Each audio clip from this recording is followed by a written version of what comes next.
4 videos that are in Google Classroom, so make sure you watch those. If you look at this, and it was in this one video, kind of similar, it's showing you kind of what's going on like with our song too, right? That said, as you go down, the density increases, as you go down, pressure and temperature increase. So this is showing our temperature in degrees Celsius, all the way down to 7,200 degrees. And then here's our depth, so how many kilometers deep it is.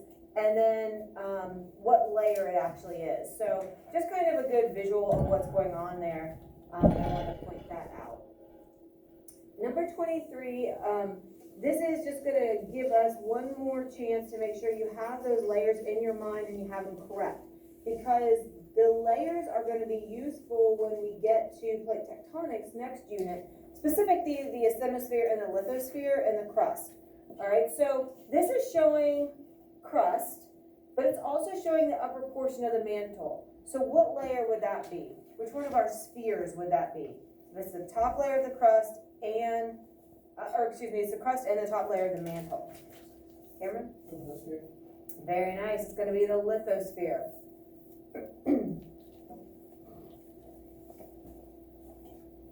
And then here we have these 3 layers together. So this one, and this one. Kind of the broad category, the group of layers. What would that be called? All the spheres. Oh, I like it. Emily was looking at the board. That's awesome. That's why it's there, right? If I don't leave things on the board, it's because I want you to look at them. I love it. What do we call these groups, these 2? What's that going to be? Good. And then now we're getting more specific. So the very center portion, what do we have there? What's the very center of the core? What's that specific one right here? What do you think? Somebody hasn't heard from AJ? Inner core, right? And then what do we go to from there? Good, outer core. And then this one is showing right here. It's the one that really doesn't have anything spectacular or special about it. Well, it's part of the mantle, but it's that bottom one, the mesosphere, right? Yep. And then this one's kind of hard to see what it's wanting. It's just showing crust kind of generically. Now here specifically would be what type of crust? And then what would this one be? Continental. Good. All right, so again, it's just another way to look at these diagrams. Here it's kind of showing, you know, kind of a bullseye target looking cross section, and here's our pie cross section.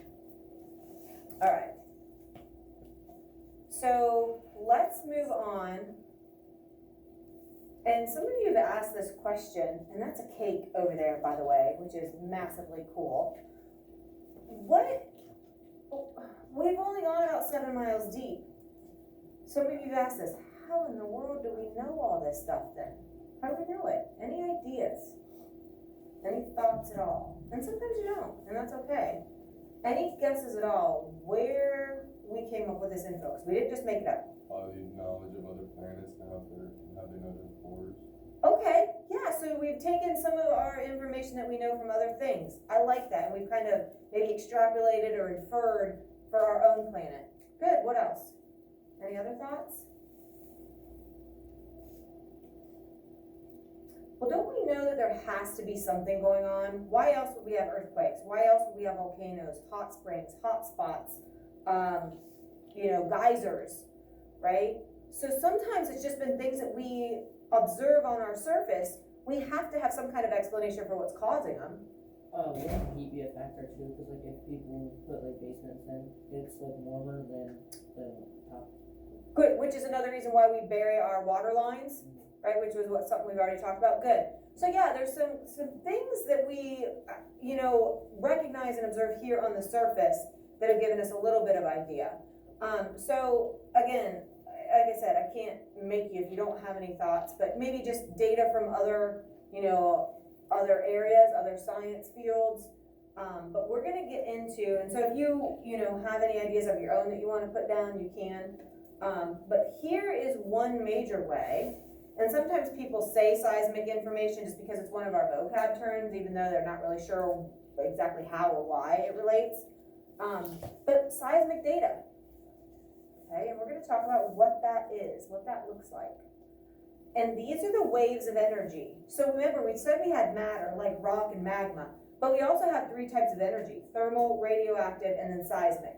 So energy is something that has the ability to cause change. And so this definitely has the ability to cause change within our lithosphere. So again, that very top mantle and then whatever crust is over top of it.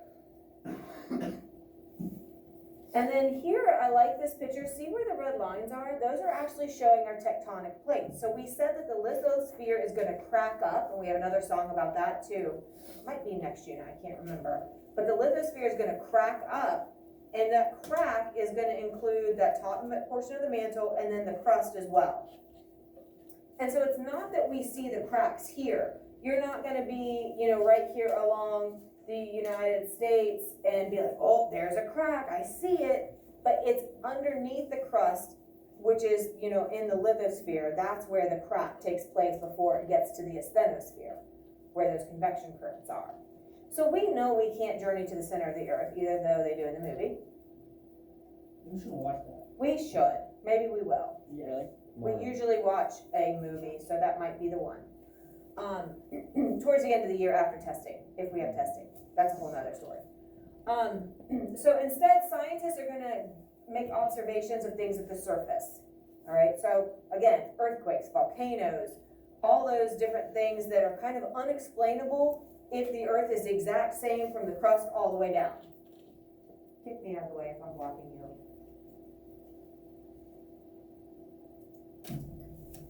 And so then they can take this seismic data and they can infer or kind of come up with an explanation based on that data. And the Bill Nye video showed some of this. And so I'll kind of try to bring up some of those examples for you too.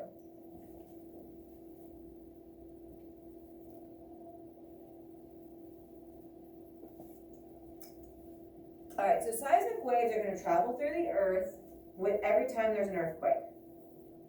Now, obviously some of the earthquakes are not very strong, and so we don't even feel them. It just we pick up the seismic data through radiograph equipment, and we'll talk a little bit more about that later. Some of them obviously are extremely massive, and we do feel them.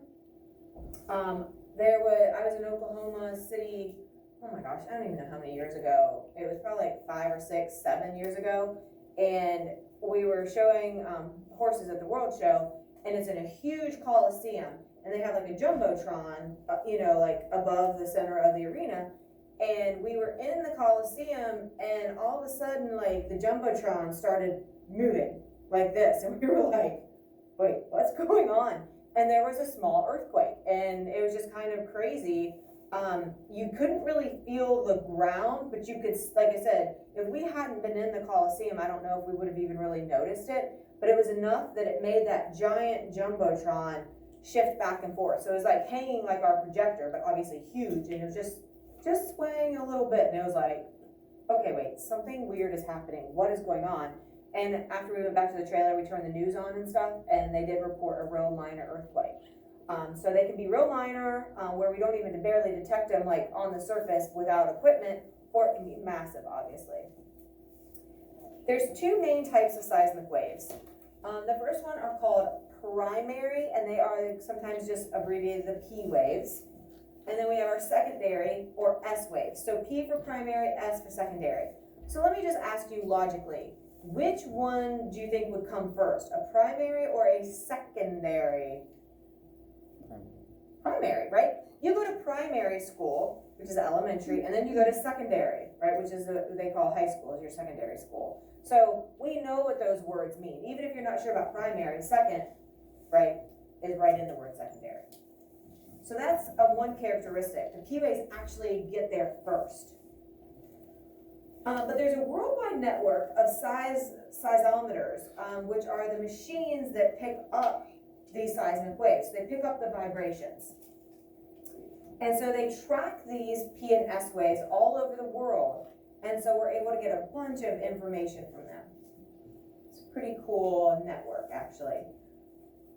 And it's also able to help, like, in one part of the world, detect, you know, if there's gonna be a massive earthquake, like it can kind of spread the word that, you know, depending on where it happens, it can cause a tsunami, which is, you know, a big tidal wave of water that gets pushed because of an earthquake.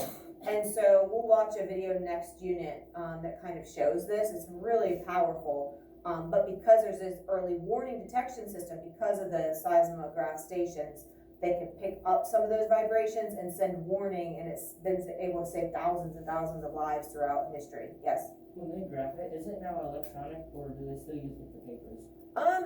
That's a good question. In my mind, I'm still picturing like the paper. Gosh, why don't you look that up sometime if you think about it? I'll try to remember too. That's a good question. If it's gone digital, I'm not sure. Good question. We'll see the more traditional version of that, but I'll have to look into that. That's a great question. All right, so let's look at the characteristics of the P waves here. So the P waves are going to travel through solids and liquids. You are going to need to be responsible for knowing the characteristics of these different waves. All right, so these are definitely important things. So they go through solids and liquids. So let's think about this. If they can go through solids and liquids, then that means they can go through the crust, the mantle, and the core. Because remember, it's that outer core that's liquid, and so it can even go through that. All right, so it's able to go through all of our layers. Crust, mantle, and core. So it has free reign to travel.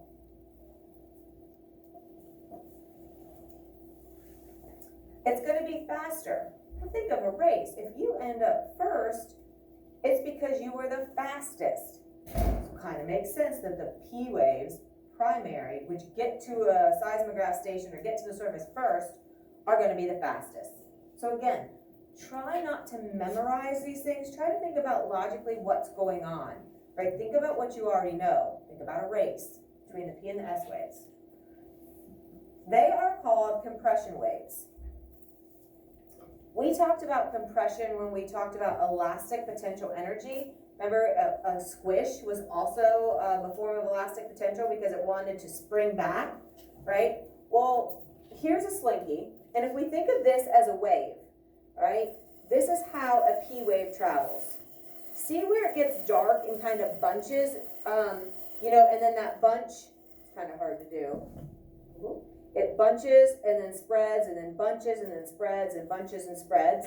You watch that bunching, that's the compression. That's the energy moving from this hand to this hand, okay? And this is called a compression wave. And that's how our P waves move. So they have to flow through a material and they come together and they spread apart, come together and spread apart. And you can kind of see that in the picture. They have to travel through a medium-like material. If you've taken art, you use different mediums as an artist. You might use charcoal, you might use paint, you might use watercolor, you might use clay, right? Those are the different mediums that you're using to express your work or to do your work. So a medium is the material. Well, you have to have the rock, you have to have the mantle, you have to have, you know, those different metals, you have to have material, basically. It can't just go through nothing. They're going to move horizontally and they're going to squeeze together and then spread apart, which is what a compression is. Squeezing and a spreading as it moves.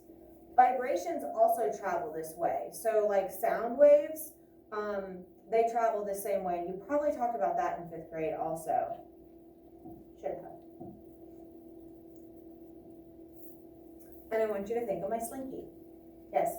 The compression waves. Would that be kind of like a piston in like an engine almost?